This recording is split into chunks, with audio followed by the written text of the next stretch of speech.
Alright, hey guys, okay, Wrestling Day. I have actually been meaning to make this video really bad this week, and I think I mentioned this in the video yesterday too, with whatever I did yesterday. Oh yeah, the top 10, drivers. Actually, that was a Tuesday's video, yeah. Just had a really long week of doing stuff, basically in this video, I just want to go over kind of something I have talked about doing, and I will try to work on doing here this month. This will be kind of my big December project with this channel. And then I'll have to do two more seasons of this too to really catch up to I guess the current day timeline of what this would be. Basically almost last year, I want to say right in January, I actually went ahead or went through and made a version of the BMR season 7 where it probably should have finished out honestly with the drivers and stuff for what could have realistically happened if certain things did not go down on the channel. And I kind of just went with it from there. And I probably did say before too, possibly doing future seasons with it. And well, finally, I think pretty soon I should have some good time to really get around and do this season, possibly season 9, season 10. Honestly, I have some of the ideas with the races down. I just don't know like who would win what race stuff. I was just thinking about it too before making this video, just like looking back at how the stop motion race stuff went back in the day. It's like you can have the drivers that run really good, and the drivers not supposed to run good, not run good either in the diecast form racing. But in 2003, it'll have the guy you want running dead last the whole season somehow easily win a race sometimes. Yeah, it's definitely a different world, and I think I have really seen that in Inter 2003 this year so far. But anyway, getting back here with this stuff here, so I am going to still be doing the version of the BMR season 8 season. My plan was to really start this when I moved bedrooms and stuff. Of course, figure out things because I was also going to get like a little like chair or something to get up here. I was waiting to really see what my space looked like to really see if I could really do tracks up here if I want to do it that way. I may not fully be able to do it that way though because I do want to get through the season and kind of work on it like that. But I will still make sure these races are realistic for what would really happen in the races here and in all of these seasons. And of course, we would start with the BMR season 8. So basically, what this would be is kind of, I guess, like if the BMR kind of kept going with this style series here, I could honestly go a little similar to how some of the YouTube races did go last year or back in 2022 with this series here, maybe 2023. I mean, just go as similar as possible without being too close, I guess, because I mean, drivers still could have rained differently too. Like that little like thing to saying, the drivers could have ran differently under different formats, like what they Iceberg said in those videos whenever he did some stuff about like the championship stuff and everything.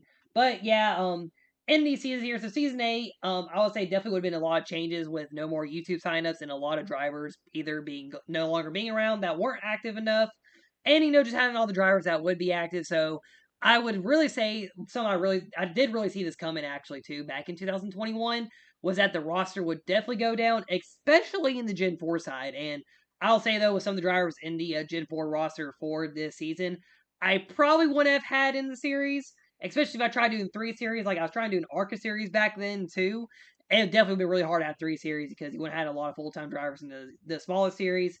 Gen 4 would have gone down a little bit, even if I had a chase system, the chase system would have probably had like a back marker as one last car's getting in because how bad it would have been. And then the Cup Series definitely would have really gone down drivers, especially after 2022. This season 9 roster, I'm really interested to see what I could do with it if I want to keep some of the drivers that actually retired in 2022 and maybe have them run one more year, but we'll have to see whenever I get to it. But anyway, so here's kind of the roster I did put together. Of course, you have all the other cars I didn't really get spots in for. I will say too, with the Cup Series side of things here, there will also be a video separate made after the season's done where I'll go over all the race winners. I'll probably get the photos for the cars too, so you can see who won what race and what car as well. Whenever I do all this, but yeah, so I'll go say there are 3 part-time cars, kind of to go with, I guess, the 3 main manufacturer style teams for these cars here. There could be part-time showings. And I will try to use them every single race too, so that way the field is mostly full with these drivers. I'll just pick out randomly because I'm going to probably kind of try to make a Google Docs thing as well with all the stats separate. I will record all the race results. It's just that I won't remember who's in what car, especially this 46 and Gen 4. Like I won't remember who's going to be in that 46 car every race. I know Kale King will be in it mainly, and that thing. And honestly, too, I think with this Gen 4 field, Caleb might dominate this season in the part-time car. And I mean, that team's really just going for the owner's title, honestly, though. But yeah, so in the Cup Series, though, so this is kind of how I think the Cup field would have changed from season 7 to season 8 with the end of season 7. So Latonya Gray goes from the 37 at JTG to the number 99 after getting her first career win.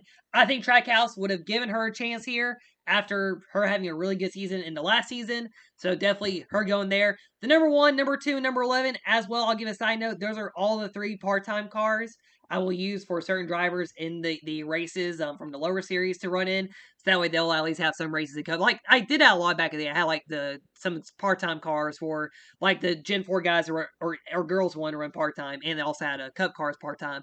And I'll mention the little issue with the one part-time Gen 4 car though, because there is a little bit of an issue with some things there, I'll say. But anyway, back to the list here. So Team Penske with the full-time car will be Elizabeth Buttel, number 12. This probably would be her last year too, 2022, because she didn't really run 2023 in the CRL at all. And just a lot of people falling off from me after 21 and 22. Unfortunately, with her brother falling off for me, kind of had her falling off for me as well. So yeah, she didn't really come back after this season. So then you have RCR. So RCR, I think Eli Johnson would take them, and Cheryl Simmons actually would move to RCR because I would not have ran the 66 team in this season. So I actually put Cheryl Simmons as teammates with Eli here in this season here as well. On the Steerhouse Racing, just Vaughn Cazares. So Kayla Hoover gone. And the 14 and 41 not really having drivers as well. So that would really just make Vaughn the only driver on Haas in the season. And I would say too, just like with Elizabeth, this would probably be his last year really racing. All this would be his third Cup season, mainly because I really just like falling off from people, not being around people anymore. Just I never really talked to Vaughn though after Boy Scouts and stuff. So it's just like this is like when people fall out from your life and stuff, and he'd be another one of those unfortunate victims with that happening here and all this. Hendrick Motorsports, Brendan Creason, likely his last full year because he stopped racing last year in the CRL. I also don't think he'll have a great year in the 5 car in this series here. But I mean, he'll still run in the field, maybe about middle of the pack here. Carter Limlin. Actually, Brendan did really fall off in 22 actually, nothing about it. But yeah, Carter Limlin, number 9 car. And I do think that Carter will be a solid contender for the title in this season based on his season 7 run he was on, kind of back in season number 7. He was getting up there to running really good with Ganassi that year. So it's kind of like Larson over Ganassi to Hendrick. Like Carter went from Ganassi to Hendrick. So we'll see. He might be the favorite for this title here.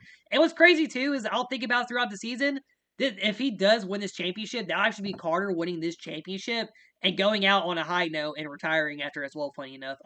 KOK's 24 car, this is actually a logical shift because this is really where I started rooting for Byron a lot more as my favorite Cup Series driver. So it made more sense for me to go to 24. And then Grant here in 48, this would also be Grant's last year racing in the BMRN as well. Just like this, it was kind of last year running in 2022 full time. Because that was really the last year he ran full time in this league here. Massey still in 17. Originally, I was at Massey retire, but of course, we saw in the serials here, Madison was still racing around up to year number 15. And I do have the list now of the year-long format 2023 to where her and Brett actually ran that full season. So yeah, Madison Yates will still be around for a couple more years. I guess adding on some wins in between that winless drought she had in the Cup Series. Heck, I mean, there's no bit I didn't even make too, but she did already get that Air 2003 win drought broken based on a redo of a certain series I was going to redo. I made a video on, but I didn't really want to post it because I would have actually added on with this here. But I didn't have this list together too when I did that video. But yeah, so Joe Gibbs Racing, Jake Hoover, obviously, if you see, it's all 2022, 2023, this will be his last year with Toyota and the 18 car. Well, he was number 20 actually in that series, and he went over to Trackhouse next year. We'll see what happens with those changes possibly, because I could also maybe get an RCR with the number 8 right now, 2023. But we'll find out when I get to the end of the season. This will not be his last year, at least 2023. Could be Jake's last year. Nicholas Rice, despite being a rookie in this season, I think 2022 be his last year. Maybe run one more year in 23 with his team as well, possibly. And then Kay Summers. So Kay Summers, after having a good year with BK Racing, originally supposed to be with Pacific Racing actually. I think she would get to go to Joe Gibbs with the number 20 being available. And yeah, she'll run with this team since Hope Wilmington now returns to the number 20 car in this season. So yeah, Kay Summers also, just like I guess her teammate Jake, Caleb, and Carter, might be mainline threats for the title along with Elizabeth and Madison. Like Madison Yates actually was really good back in season number 7 as well. So yeah, definitely a lot of good few drivers that could still win championship among this 16 car field. So it's not like it could be a runaway in this one. Trevor Stewart and the Wood brothers is actually another logical thing I could have seen happening. because Stewart was within that Ford pipeline. I think he would have moved up after another year in Gen 4. Cam Spinner number 43. So Spinner did drive the 43 actually in 2022 in one series I did, so I figured it makes sense for him to move from Gen 4 to this car. Of course, he didn't really win as much as a lot of the other drivers in that last Gen 4 season. But I mean, it still would make sense for him to try to go up to the Cup scene here in this season, run for the rookie title, and I think he'll get a win or two in this here. I do hope he does because he is going to need to gain some wins back after what happened with the series I need to make that video on. But yeah, Cam Spinner, glad to go ahead and give him a cup here in this season here. Now we'll see what he does here. I don't think he'll win the championship, but I think he'll run well and get some more of those wins he lost in some I did. But yeah, then Brett Campbell into 46. So just like Madison, we'll see what Brett his last year will be 2024 because I think he'll run long into that. He'll run with my team here, but my team did not run the next gen cars. We'll move to next gen in season number 9. So this will be like last year for CCM on the track, and then we'll go to the next gen cars. So I'll have to figure out something with Brett too. Possibly the number 7 for Brett actually. Bracy would probably go to the 48 likely in the future. But anyway, here are your Gen 4 teams. So Bracy, number 5 car, he originally went to the 5 car on the team. I think he wouldn't have been able to do well with it. That team didn't really run too well. But I do see Bracy running good with this version of number 5 here. Roush has a lot of rookies here. Max Contreras, likely running 2 years in this league as well, just like some of the other drivers here, not running long. Connor Jacklin, same story up to 2024. Most likely we'll have him running around. William Bounds at 17. I think Will won't run good in this season or in this series for the first part. I think he'll heat up a little bit second half like he did this year in real life. But 2023, I am really interested if he can go for the championship here in Gen 4. I'll likely do one more Gen 4 season because this roster's not big, and I'll probably move these cars to the Xfinity cars for season number 10. But yeah, William Bounds, number 17 here. I think he'll run solid. Caleb Campbell Motorsports, though. Yeah, Jace Turner, Jess Guido, Hayden McAdams. This will likely be Hayden's last year racing in the series. Jess Guido, I think he'll run solid. Still not run good in the next year, though. Jess Guido could be a title favorite, just like Brady C in this, by the way. Then Jace Turner in number 8. I think he'll make a run at the championship too. He ran very well in ARCA back in that season. And the 46 car part time.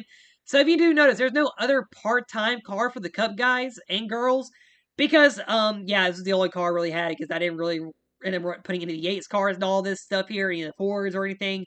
So it's literally just the number 46. So this is going to be very interesting to see what happens throughout all of the races, especially with the drivers. It's mainly really Caleb Campbell that will go down and run his car. Maybe Jake Hoover too. But yeah, it's going to be really interesting what happens with this 46 here in this season. Then Carly C, she made sense to run this series here because she was a newer driver in 2022. And the 01 as well, the U.S. Army car. Ryan Smith at number 20. I think Smith, he won't run as good in number 20. But he'll get a good teammate, though, next year in Jalen Turner. But yeah, we'll see what happens there. And Jalen Bounds, those are the only 2 drivers that be added on with this Raw 2023. This roster won't really get many add-ons in 2023, though, unfortunately. And then Vinny Scholes and Scarlett Rose on the same team together with the Pacific and Rose Racing kind of combining together. Well, actually, no, Pacific and Scholes Racing, I mean. But yeah, you get the idea. The Bill Davis cars, too, funny enough. And now I'm interested how they do here. Because Vinny will continue on. I am not sure about Scarlett after this year, though. So then finally, you got the BMR Season 8 schedule. So kind of like what I had planned before. I will say that this schedule actually is already drastically changed from the last season I would have had here in season 7 a little bit in some areas. But I will say though, the season 9 schedule I am definitely going to go hard on with a lot of changes here. You will have the 2081 Street course that is going to be a big add-on. You got a new Atlanta too in this schedule though right here as well. So I got a hiccup there. Yeah, the new Atlanta on this schedule. And hey, maybe even yeah, Thunder Raceway coming back too. So this will be very interesting to see, and especially Baltimore on the schedule too here still. Yeah, this will be an interesting schedule to see what happens with this 26 race season.